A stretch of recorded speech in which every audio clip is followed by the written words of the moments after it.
God, thank you for this day. Thank you for the opportunity to gather and fellowship.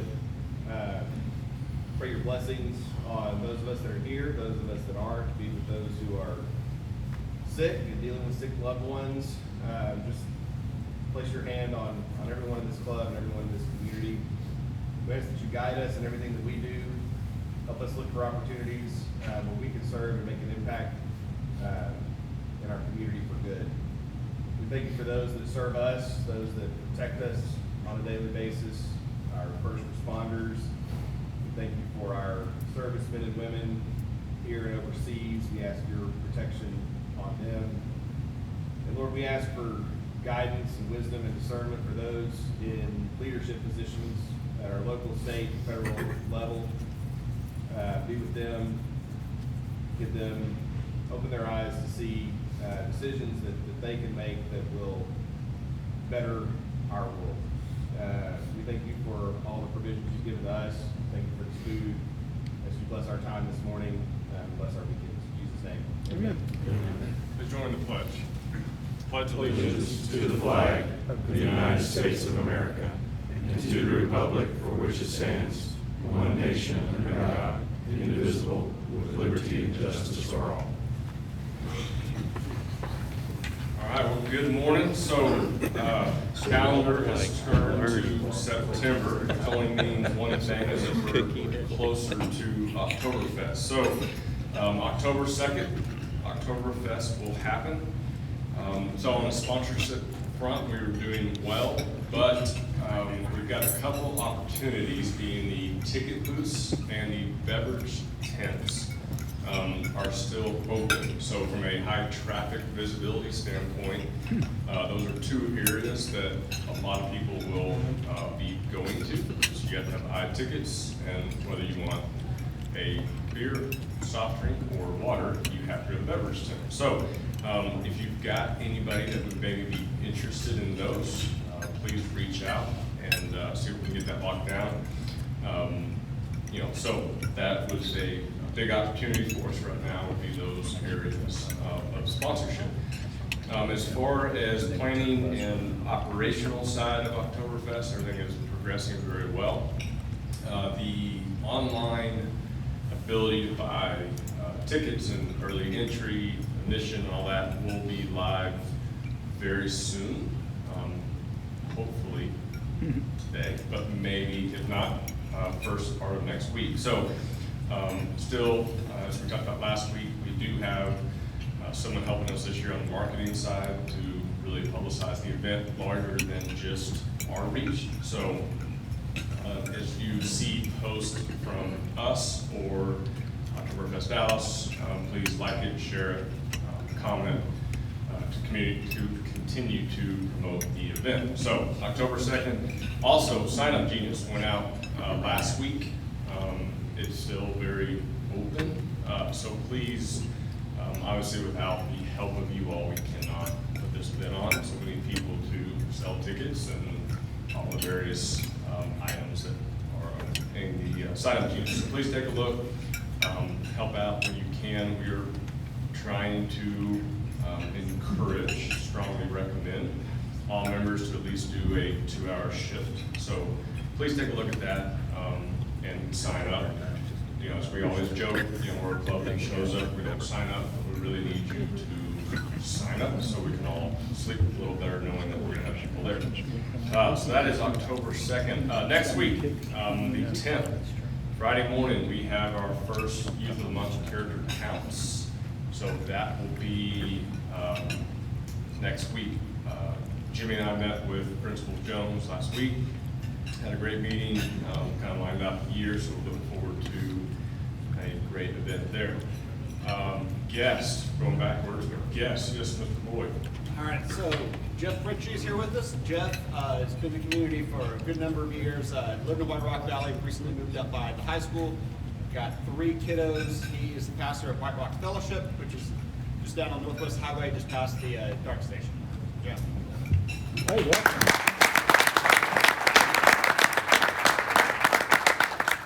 So welcome, Jeff.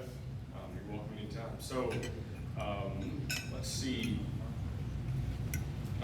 It was also in the newsletter, but wanted to make sure we do talk about it. A past president, Ray Hill, passed away last week, so that is also in the newsletter too. So please keep family and thoughts in your prayers as well. So with that, let's see. Any other? Oh, Mr. Torres, yes. So to celebrate a fabulous Oktoberfest on October 2nd, we have an event coming up after that. So, Mr. Torres.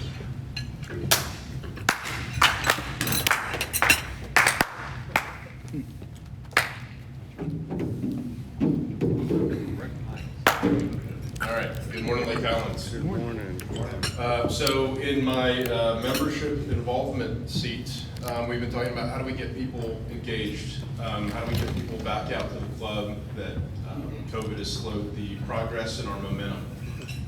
More important than that, how do we reach out to the new guys who may not know who the club is before COVID, before limited attendance and limited meetings?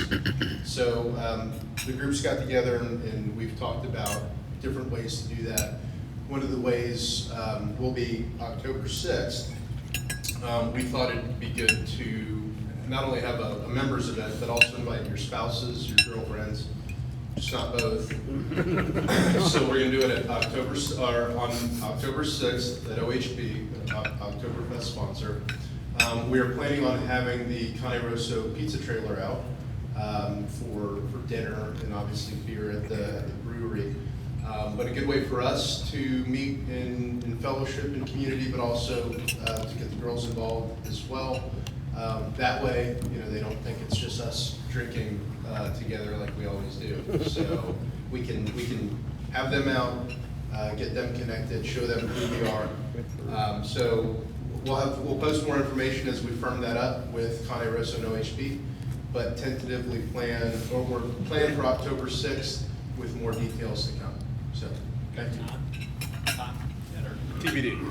Probably like a 6 somewhere in there. That's but we need to finalize that with Cane Rosso.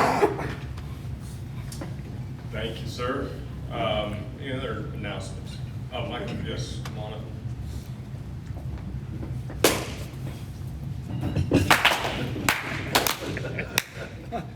Thank you very much. Good morning, Lake Highlands. I wanted to come up and speak with everybody for a minute this morning. I've not had a chance to speak with you guys in my role as Director of Membership this year. I wanted to kind of just quickly address everybody and just kind of issue a challenge. The ability of the club to continue, growing Oktoberfest, to continue to give scholarships and do all the great things that we do, and hopefully, expand our reach in Lake Highlands is conditioned on, continuing to grow our membership, continuing to bring in, new members and new energy. So I wanted to challenge everybody in the club, and this includes, our newest members, and folks that have been around for a while, to try to recruit one new member to the club this year. You've all got somebody in your neighborhood, somebody that you work with, who you think to yourself, hey, this person would be a great add at the Exchange Club. So I would challenge you to try to get those people involved this year. In terms of helping you do that, I would always take a look at the calendar.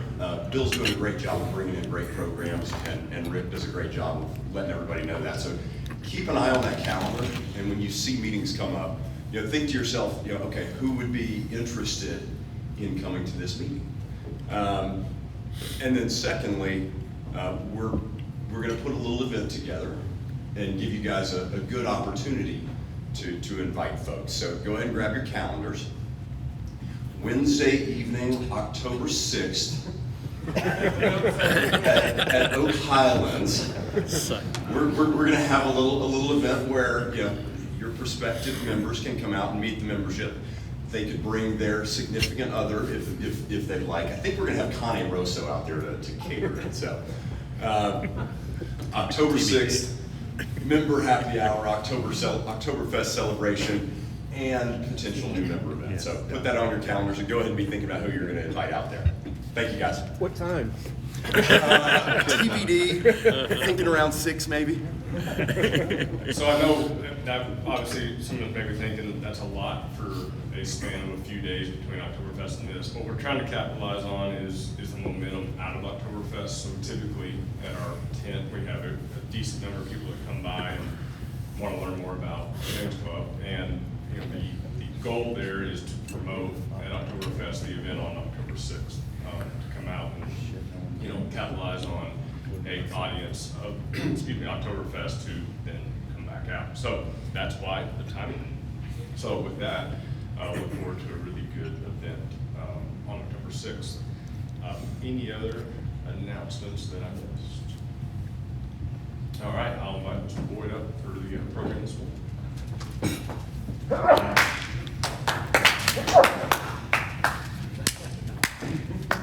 Thank you, Lake Highlands. Appreciate that warm greeting. All right, so our speaker today is Dr. Darrell Bock, who's the Executive Director of Cultural Engagement at the Hendricks Center at DTS. So a quick aside, for anyone who has this job in the future, I gotta tell you, ignorance is sometimes bliss. So I had the idea for this topic. I reached out to a couple of people, said who would be a good speaker. They all gave me the same name. I reached out and they said yes, and then I talked to my better half about it. She said, wait, the Darrell Bock? And I was like, well, I didn't realize there was a "the." As I was speaking to Dr. Bock and researching for the introduction, yes, it is the Darrell Bock. So had I known that ahead of time, I may have said I need to aim a little lower. So Dr. Bock was born in Canada, but made it to Texas at a young age. Like many people, as a late teenager, he made a mistake in choice of school, went to some little school in Austin that he's been making up for with his education since then. So he has received, I'm going to abbreviate the education list, but his PhD at the University of Aberdeen in Scotland. He was a Humboldt Scholar in Germany several times, so you can talk to us about Oktoberfest over there. He's authored over 40 books, has been a guest columnist in multiple papers, is currently on the board at Wheaton College in Chicago. So basically in Christian academia, who's who sort of resume. He cut his teeth doing Luke and New Testament studies, but starting in the mid-2000s, kind of made a shift with the Da Vinci Code book that came out. Dr. Bock found it entertaining, found it engaging, but there's some theological problems and historical problems that he addressed in various forms, which led to some debates with Bart Ehrman, who is a professor at UNC Chapel Hill, who's noted for being a very aggressive atheist, and did some debates there, which is perfect for our conversation today, which moved Dr. Bock in 2012 over to the Hendricks Center, where focuses on cultural engagement within where we are today. One of the big things that they've got there is a podcast called The Table Podcast, where Dr. Bock has covered topics from race relations, leadership, modern films, and my personal favorite, transhumanism, which is some AI sort of thing that I don't quite get. But it's really interesting topics, and you may actually be surprised with your preconceived thoughts of what's going to be discussed and what's actually discussed. It's pretty cool stuff. Dr. Bock lives in East Dallas. He loves travel, and like a lot of us has been stymied by that with COVID. So with that, Dr. Darrell Bock.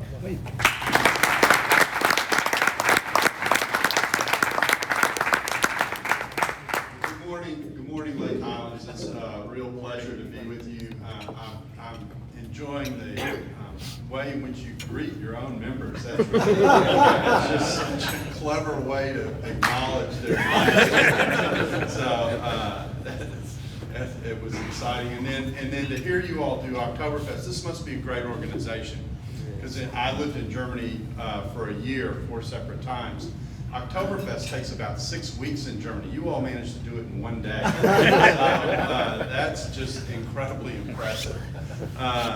But I'm here to talk to you about difficult conversations, and I'm going to roam around a little bit because putting me behind a podium is dangerous. And so, and you can see the slide here, and I figured, it's 7 in the morning, people are slow, so I just thought I would characterize our current world with a real technical term called a mess.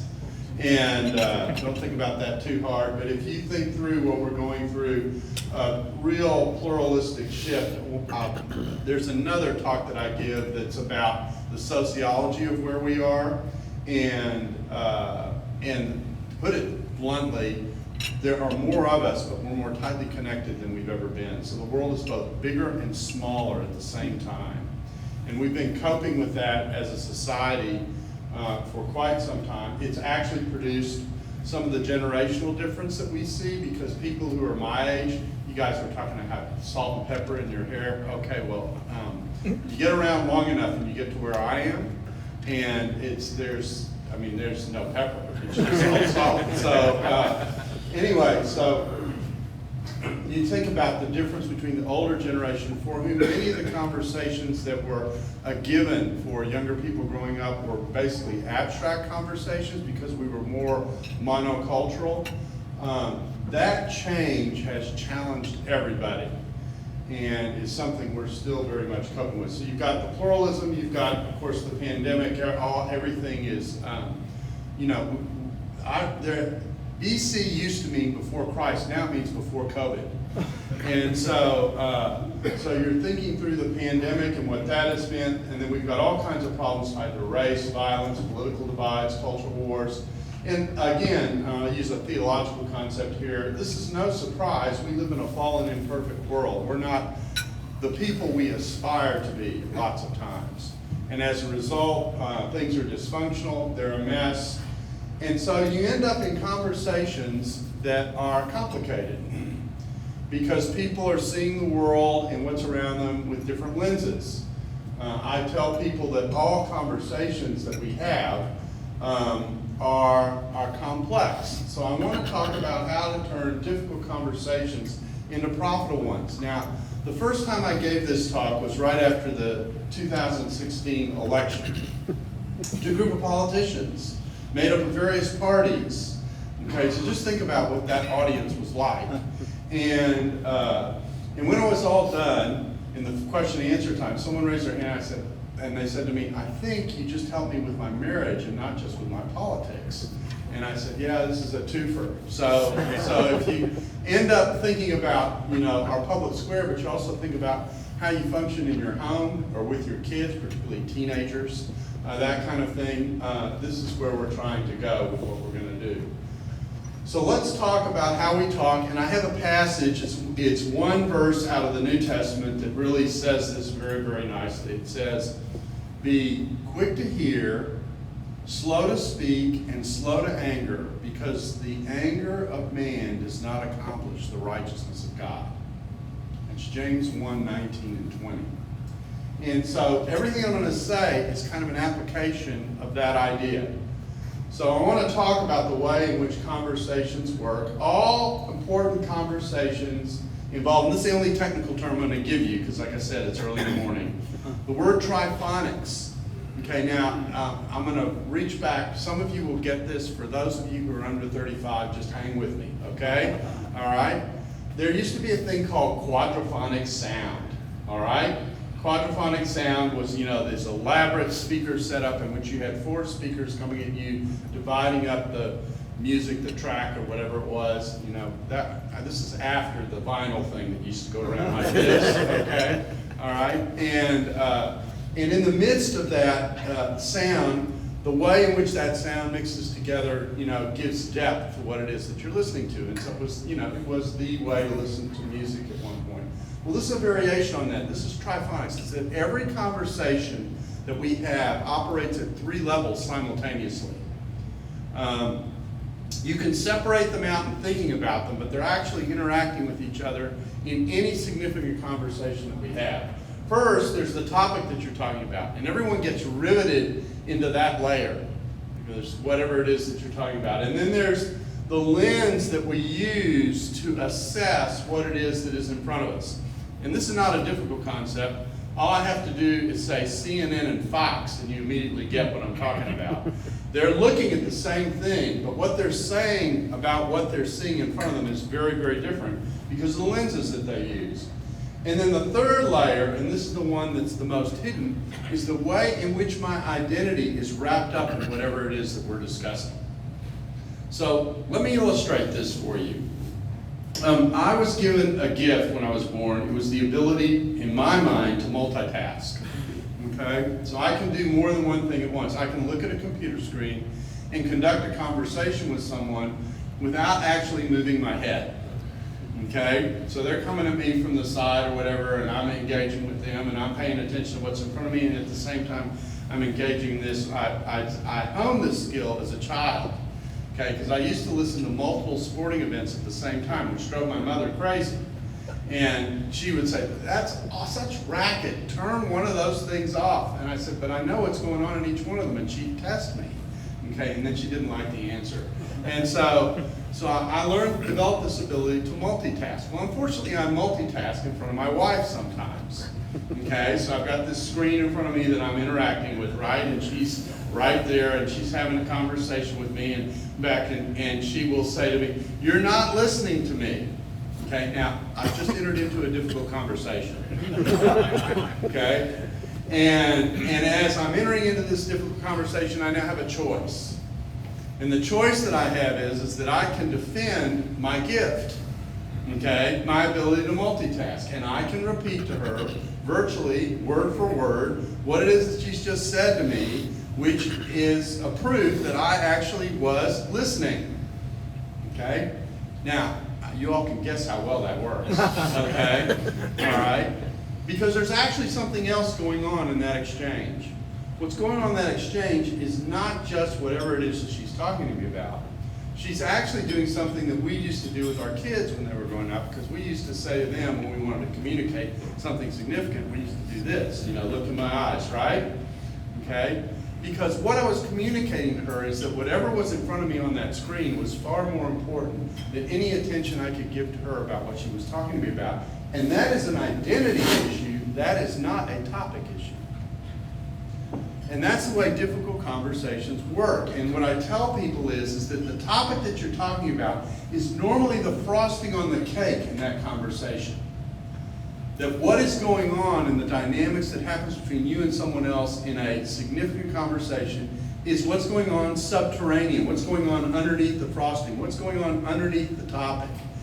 And between the combination of the lenses that you're looking at things at, which may not match the lens of the person you're talking with, and the identity issues that are tied to that, that's where that conversation is really happening.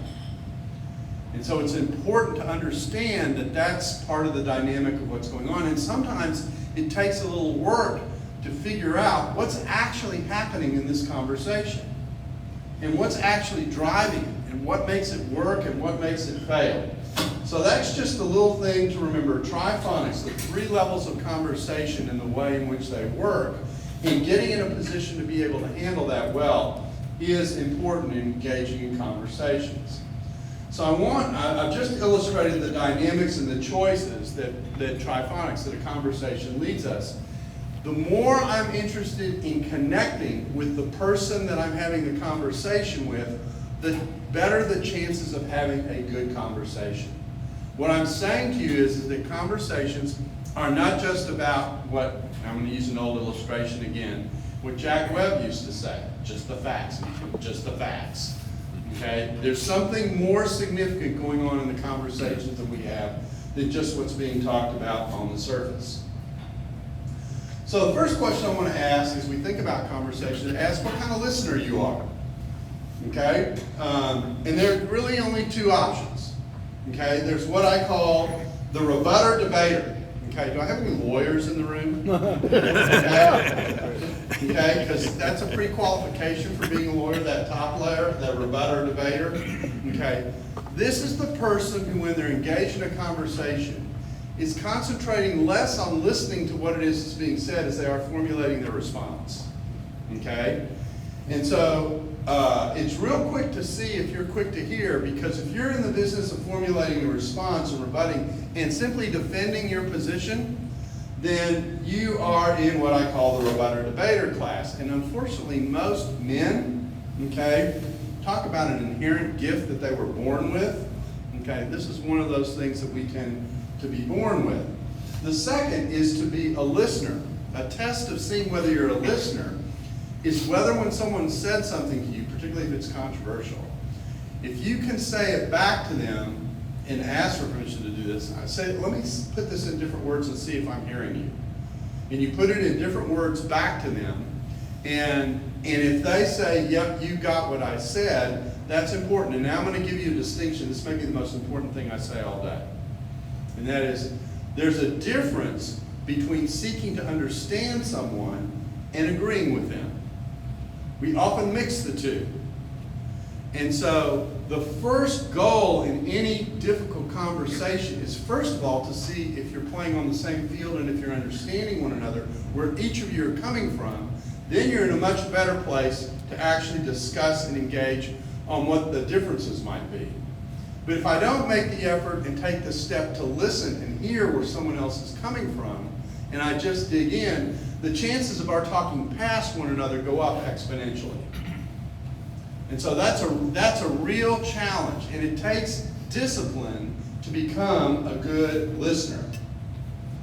So here's some of the principles that we're talking about. Do you form a rebuttal while you're listening, or work on understanding by repeating and looking for confirmation that you've understood what is being said? Okay? First of all, I want to make the effort to understand you. I want you to notice something that goes on when you do this. And that is that actually, non-verbally communicates a ton of respect to the person you're engaged with. Okay? I'm making the effort and taking the time to listen to what it is that you have to say. Now, I would, you don't need a PhD in engagement to understand that the way in which we're interacting with each other today generally doesn't communicate much respect. That we tend to be going at one another rather than trying to sort out things with one another. And so that's an important step. Remember that seeking to understand someone is not the same as agreeing with them. That's very, very important. Because another chip that we've been given, for better, for worse, for richer, for poorer, till death do us part, okay, is this tendency that we have to want to just dig in instinctively and to defend the position that I have and to start there. And so being able to say, I understand you with agreeing, and then the backside of that chip is, of course, well, I can't move towards someone. I can't do anything that compromises my position and the position that I hold. That's absolutely forbidden. I can't go there. And so all that gets in the way of having a good conversation and actually seeing if there might be a point of connection around which you can build a healthier conversation than where you may be starting out.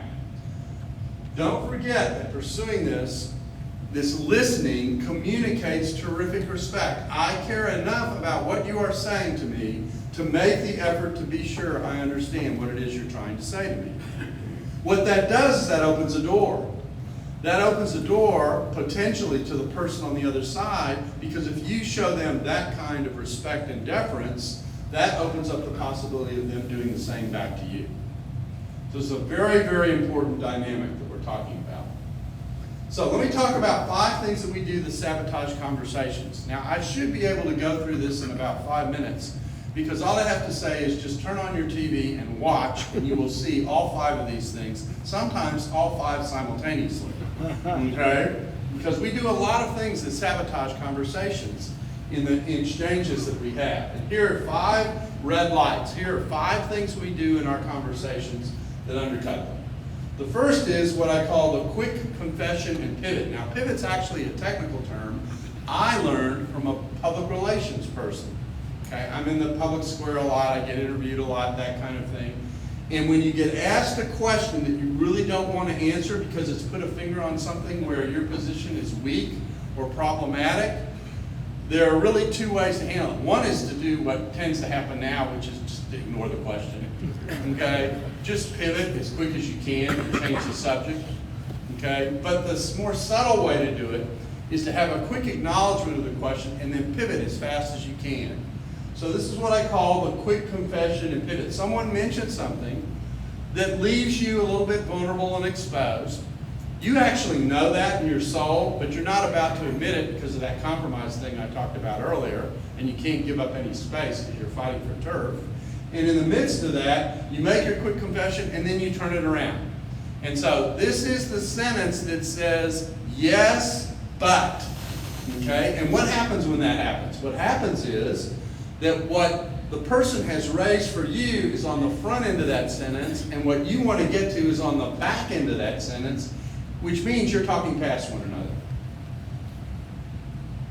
And so this is one thing that we do that undercuts our conversations. You see this all the time on a news channel.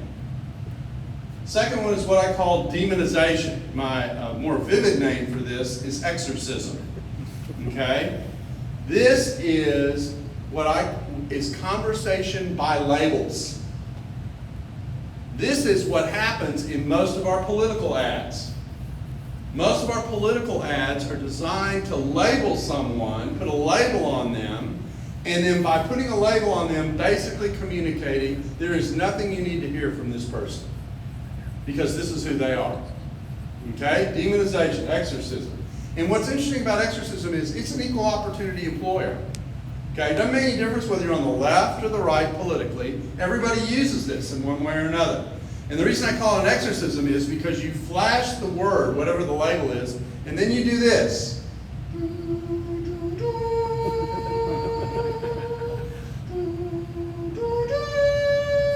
You bury the position that the person is coming by having labeled them, which basically says, I don't have any need to talk to you about this because you are, and then fill in the blank. Okay? So, let me do the exorcism. Conservative. Okay? Liberal. Okay, just showing it comes from either side. All right? Fundamentalist. I can't do that. Okay? Marxist. All right? Just take your pick. Socialist. Okay? We label someone, and the moment we dive into the labeling pool, we've said, I'm not interested in a conversation. You seen that one before? Third one is what I call motive assignment. I call this becoming a prophet. Okay? Motive assignment. Someone presents something in front of me, and what I do is rather than talk about what they put in front of me, I assign a motive to why it is that they've injected this, unfortunately, into the conversation. And it's usually some motive that is negative or reflects poorly on the person. And again, it's a form of demonization. It's a form of stiff arming. Okay? And it assumes that we know what's going on in the mind of the person across from us. Okay? And, you know, we might be right some of the time. That's conceivable. You know, sometimes you get lucky. All right? But if we're wrong, think about the disrespect that communicates. Sabotage the conversation. Next one is a rule. Never surrender. Okay? Never surrender. I'm not giving any ground. I'm not recognizing anything that you're saying that has any merit whatsoever, because if I step towards you, I may not be able to dig in the way that I want to dig in to defend my position. Never surrender is a fourth thing that we do. And then the fifth one is what I just call raw tribalism. I have a side I'm defending, and I'm defending them. Come, and then I teach at the seminary, come heck or high water. Okay? Come heck or high water, I'm defending this ground. And you end up, usually when you're doing this, defending things that if you were in your more sane moments, you would probably never defend. So those are the 5 things we do that sabotage conversations, but I'm a half full guy, so I don't like just coming in and saying, here are the things we do that destroy conversations. What are some things we can do that advance conversations? Let's take a look at those, okay? And here they are. First, be vulnerable, own your own stuff, okay? Be honest about the issues that create the tension. I'm going to talk a little bit in a second about the kinds of issues that we discuss and the way in which they work, and why we need to have conversations, even difficult conversations with one another, why it's valuable sometimes to have a conversation with someone who disagrees with you. And one of these is to be vulnerable and own your own stuff. Be aware of what the limitations are and what it is that you're doing. Second is stick to the issues. Avoid the demonization, avoid the characterization of motives for someone. Stick to the issues that you're discussing. Third is be humble. There's a difference between a conversation and a debate. You generally get further on a topic when you have a conversation rather than a debate. So pursue a conversation rather than a debate, if at all possible. And that's going to require some humility. The next one is be honest. Being honest means, this has two sides to it. Being honest means not only being clear about, the things that you're vulnerable at, but also being honest about what your convictions are. What you should not hear from me in this is to say, I am asking you to give up the things that you believe in order to have this conversation. I'm not saying that at all. But I am saying how you frame and how you talk about the things that you believe in make all the difference in the world. You can defend the right idea in the wrong way, and you will be wrong. You'll be wrong at a relational level. You'll be wrong at an engagement level. And in that process, you will do damage to the relationship that you may be in with someone with whom you don't see the world the same way they do. So this is a very, very important skill. It's to be honest about your convictions, but to do so with what we would call the right kind of tone, the right kind of engagement. And then last is parse the issues. Recognize that what is happening oftentimes is a collision of values. And what's often happening in difficult conversations is that your conversation partner is concerned about one set of concerns, and you are concerned about a distinct another set of concerns. And what really makes the conversation challenging is each of the concerns that you have may be worth being concerned about. They're just colliding. One of the points about living in a fallen world is that it's dysfunctional. In a dysfunctional world, things collide that if we're in a harmonious world, they would work together. And so sometimes that's where the challenge is that you're each defending something that is worthy of defense, but the thing that you're defending might not be the only thing worth defending. So this brings us to the types of issues that we discuss. And this is where we get into trouble in our conversations. The first type of issue that we run into are what I call genuine worldview clashes. These are views that are inherently in contradiction with one another. There is very little or no overlap in how the space is seen through the lenses that we have. And there really is a raw worldview clash. It's the only bucket that the conversation can go into. So, for example, my brother is a lawyer, and we've gone back and forth on the whole abortion issue, and when does life begin, etc. And the whole set of lenses that comes into that conversation, there's usually very little shared space in that conversation. Some people believe life involves directly the involvement of God in the creation of that life. That life begins from the moment it has potential to be alive.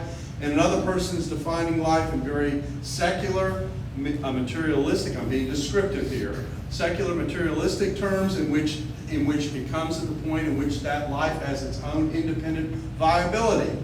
Okay? That is a worldview clash. Those are the hardest conversations to have because they have the least common ground to work with. But here's the mistake that we make. The mistake that we make is that we make several conversations we view as worldview clashes when in fact they may be something else. And if you misclassify the kind of conversation that you're having, you're going to get yourself into trouble in that conversation, in that space. The second is what I call shared goals but different path. Example. It's actually an easy one to illustrate. If I walked down on the street and said, should the races be reconciled to one another? Okay?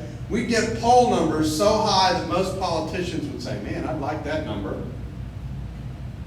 Okay? Most everyone recognizes that the idea that different people of different backgrounds should get along is, yeah, that's probably a good idea. That's a great aspiration to have. Now you ask the second question, how do we get there? And you're in a different conversation.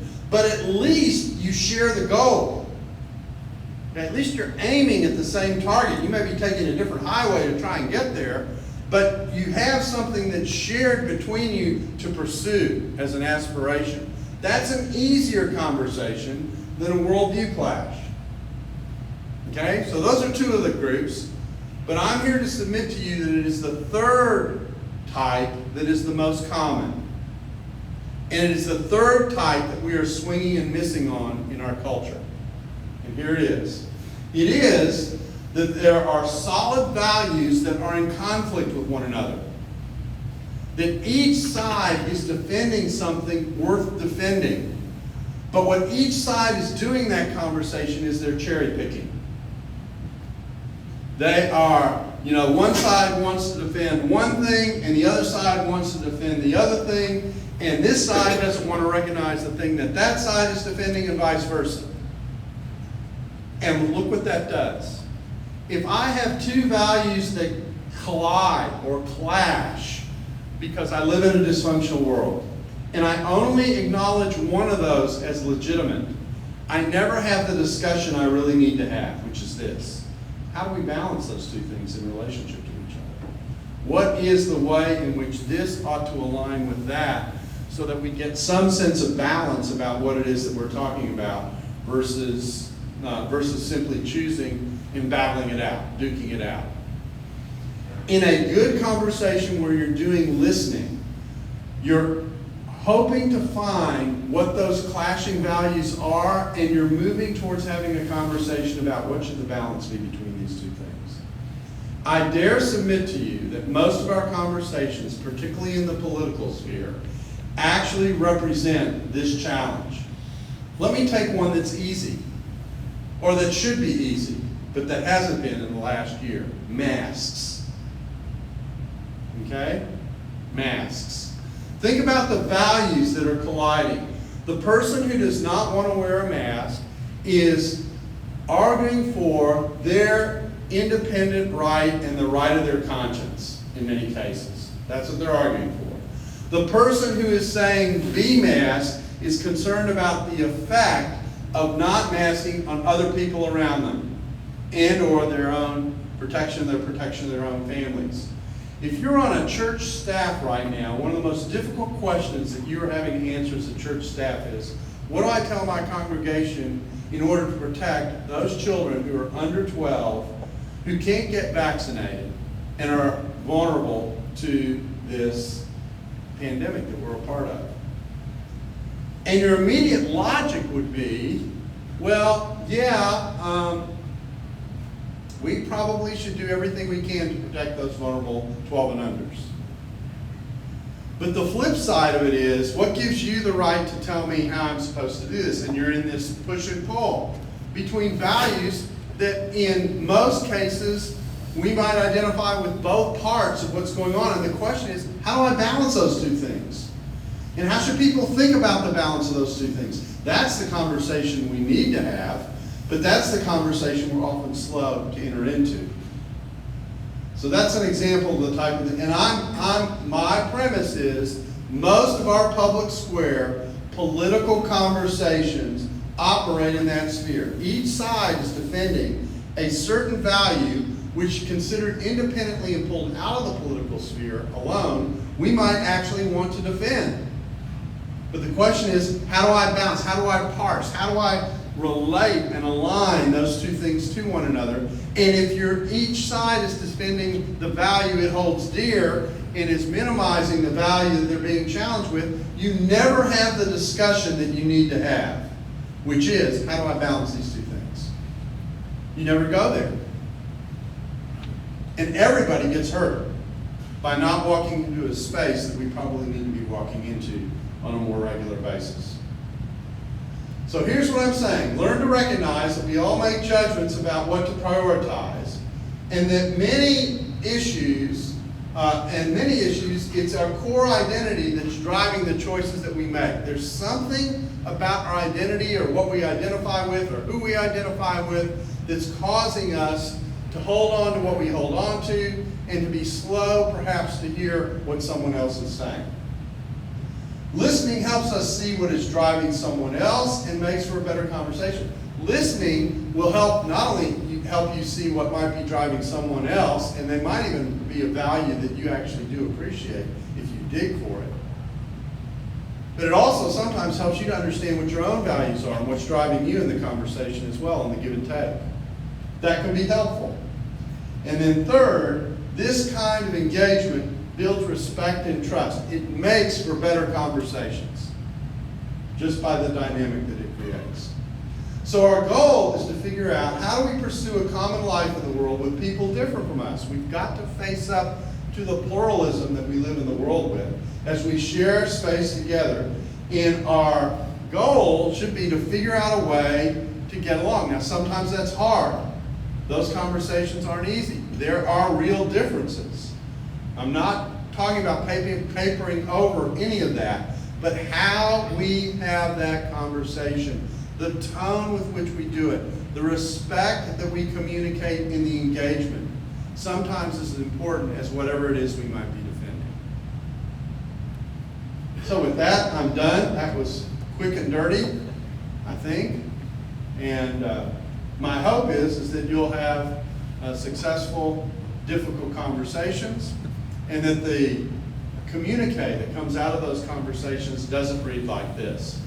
The two parties met and had meaningful interaction with one another.